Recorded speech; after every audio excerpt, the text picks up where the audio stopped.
যারা খুঁজেছে তারা আমাকে বিদেশে ধরে ফেলেছে। আমি কিন্তু বিদেশে থেকে 2টা টেলিভিশন চ্যানেলে সাক্ষাৎকার দিয়েছি। আপনি ঠিক মতন খুঁজেন নাই, তাই জন্য আপনি পান নাই। আপনি কিন্তু আমাকে একটা মেসেজ দিয়ে মেসেজটা আবার ডিলিটও করে দিয়েছেন। সেটা কেন করছেন আমি জানি না। এখন কথাটা হচ্ছে, পাথর ইজারা দেওয়া আর বালু ইজারা দেওয়া হচ্ছে একটা খনিজ সম্পদ মন্ত্রণালয়ের কাজ, একটা ভূমি মন্ত্রণালয়ের কাজ। এ দুটোই আসলে ডিসির মাধ্যমে তারা করে থাকেন। যখন আমরা পরিবেশ আন্দোলন করছিলাম তখন 2011 সালে আমরা একটা রায় পাই যে পিয়াইন এবং ডাউকি, যেটাকে আমরা জাফলং হিসাবে চিনি, ওইখানে ইকোলজিক্যালি ক্রিটিক্যাল এরিয়া ঘোষণা করা হোক। ইকোলজিক্যালি ক্রিটিক্যাল এরিয়া ঘোষণা করলে সেখানে আর অর্থনৈতিক কর্মকাণ্ড করা যায় না। সেই 2011 সালের আদেশ যখন আমি টেবিলের ওই পারে ছিলাম, ওইটা ক্রমাগত চেষ্টা করে 2016 সালে আমরা সরকারের মন্ত্রণালয়ে আনতে পেরেছিলাম। তখনও লড়াইটা সহজ ছিল না। তারপরে 2019 সালে এটাকে ইকোলজিক্যালি ক্রিটিক্যাল এরিয়া ঘোষণা করা হলো। তারপরে ওইখানে একজন ডিসি মহোদয় ছিলেন, তার সাথে আমরা কাজ করেছি, নিবিড়ভাবে কাজ করেছি, এবং আমরা দেখিয়েছি যে ওখানে পরিবেশ বান্ধব পর্যটন করলে যত শ্রমিক আছে সব ওখানে অ্যাবজর্বড হয়ে যাবে এবং আমাদের ওই পুরো পাথরকুয়ারিটাও রক্ষা পাবে।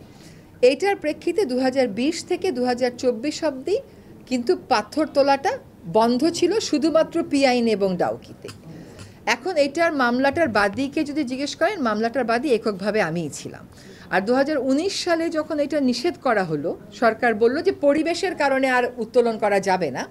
তো পরিবেশ কথাটা কেন এসেছিল? কারণ ওই কাজটা পিছন থেকে সরকারের সাথে সামনে থেকে সবখানে আমি এঙ্গেজ হয়ে আমি এবং অন্যান্য পরিবেশবাদীরাও ছিল, আমরা এটা করেছিলাম।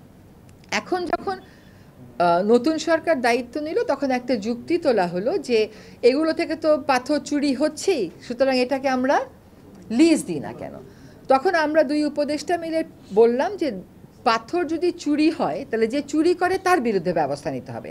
তার অর্থ তো এই না যে আবার সবগুলো আমরা লিজ দেওয়া শুরু করব। বিশেষ করে এগুলোর প্রতিবেশগত একটা সংবেদনশীলতা আছে এবং এগুলো খুবই সুন্দর দেখতে। এটা আমি সবসময় বলেছি যে আপনি যদি ভিয়েতনামে যান, ওখানে আমেরিকা থেকে ইউরোপ থেকে লোকে আসে ওদের এই নদী দেখতে। নিনবিন বলে একটা জায়গা আছে, সেখানে আপনারা ইউটিউব সার্চ দিলেই দেখবেন। আমরা আমাদের এই এলাকাটাকে পরবর্তী প্রজন্মের জন্য সংরক্ষণ করব। আমার একটা বিশেষ কষ্টের জায়গা কি জানেন? আমি আমার বাড়ি সিলেট হওয়ার কারণে আমি যে জাফলং দেখেছি, আপনারা তো সেই জাফলং দেখেনি নাই, হ্যাঁ, ওইটা আবার ফিরিয়ে আনা। তখন বাণিজ্য উপদেষ্টা মহোদয় একটা সভা করলেন।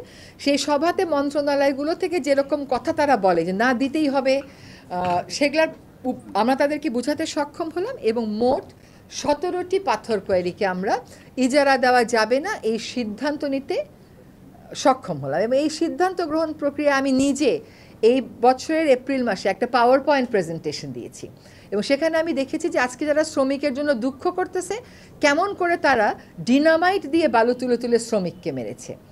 যদি আমি ভুল না মানে এক্স্যাক্ট সংখ্যাটা আমার মনে নাই, শুধুমাত্র জাফলংয়েই বোমা মেশিন দিয়ে পাথর তুলে শ্রমিক মারা গেছে হচ্ছে বিটুইন 65 to 80। আমার এই মুহূর্তে মনে নেই, বাট এই কথাটা শেষ করেই আমি আপনাদেরকে কপি দিয়ে দিতে পারবো সেই রিপোর্টের।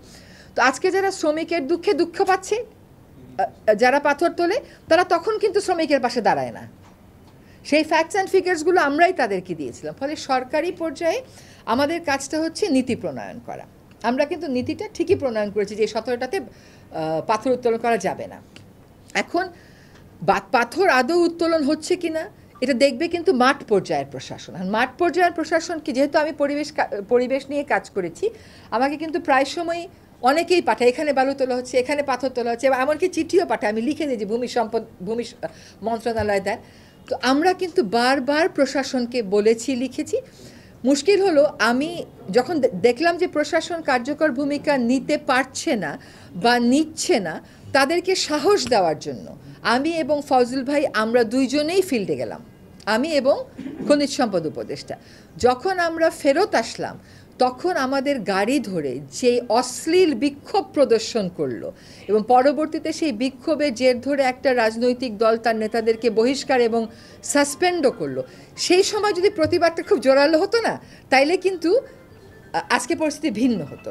যাই হোক, বেটার লেট দ্যান নেভার। আমি জনগণকে ধন্যবাদ জানাই যে তারা এই লুটেরা গোষ্ঠীর বিরুদ্ধে যে তীব্র প্রতিবাদটা করেছে, যার ফলে আজকে যে অবস্থাটা সৃষ্টি হয়েছে, আর ভবিষ্যতে পাথর লুটবার আগে দুইবার চিন্তা করবে। কারণ আমিও তো সবসময় এখানে থাকবো না। এখানে একটা কথা বলি, পাথর কতটুকুন তুললো, লুট হলো, নিয়ে গেল, এটা ভাই আমার মন্ত্রণালয়ের দেখার কথা না। কিন্তু যেহেতু আমি একজন পরিবেশ কর্মী প্লাস আমি সরকারে আছি, আমি বলবো না যেটা অন্য মন্ত্রণালয়, আমি আমি আমি দায়িত্ব নেব, কিন্তু পাথর লুট হয়ে যাওয়ার দায়টা আমাকে দিয়েন না, কারণ আমি ওই কাজটা করেছি। এবং এখন দেখা যাচ্ছে তারা মামলা করছে, কিন্তু সেখানে আদৌ যারা দোষী তারা কতটুকুন তালিকাভুক্ত সেটা আমাদেরকে দেখতে হবে। একটা কথা একটু বলতে হবে, সেটা হলো যখন আমরা ওইখানে দুই উপদেষ্টা গেলাম, আমরা আক্রান্ত হলাম, তারপরে আমরা চলে আসলাম, তারপরে কিন্তু 3 দিন ব্যাপী ব্যাপক অভিযান হলো, সব স্টোন ক্রাশার মেশিনে বিদ্যুৎ সংযোগ বিচ্ছিন্ন করে দেয়া হলো। কিন্তু তার 4-5 দিন পরেই সকল রাজনৈতিক দল এক হয়ে কি করলো, একদম রীতিমতন প্রেশার ক্রিয়েট করা হলো এবং তারা ওইখানে ঘোষণা দিলেন যে তারা পাথর তুলতে দিতে হবে। এবং পরিবহন মালিকেরা তারাও বললেন তারা ধর্মঘট করবেন। এই ধর্মঘট কিন্তু তাদের নতুন না। যখন 2020 সালে পাথর তোলা বন্ধ করে দেয়া হলো, সে সময় করোনার মধ্যে তারা দুইবার পরিবহন ধর্মঘট করেছেন। তারা যদি সত্যিকার অর্থেই জনস্বার্থে জনগণের জন্য বিন্দু মাত্র মায়া থাকতো, তাহলে করোনার সময় ওই রকম ক্রাইসিস মোমেন্টে কেউ নিজের ব্যবসায়িক স্বার্থের জন্য ধর্মঘট ডাকতে পারে?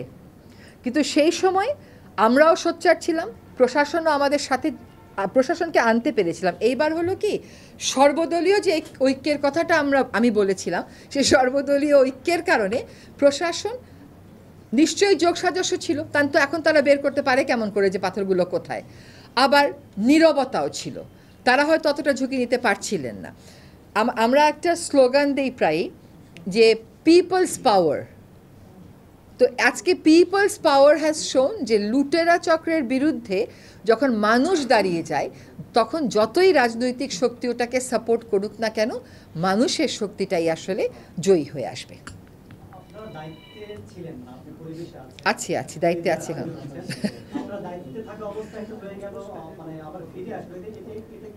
শোনেন, আপনাকে এটা বুঝতে হবে যে উপদেষ্টারা কোন পর্যন্ত যেতে পারে।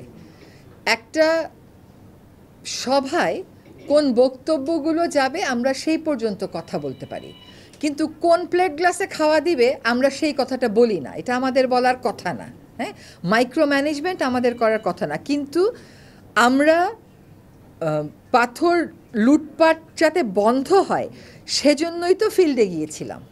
ফিল্ডে যাওয়ার একমাত্র কারণ ছিল যে যারা লুটপাট করে তাদেরকে একটা বার্তা দেওয়া যে আমরা এটা করেছি। আপনি আমাকে বলেন তো, আপনি গত 10-20 বছরে পাথর লুটের বিরুদ্ধে কোন মন্ত্রীকে স্পটে যেতে দেখেছেন?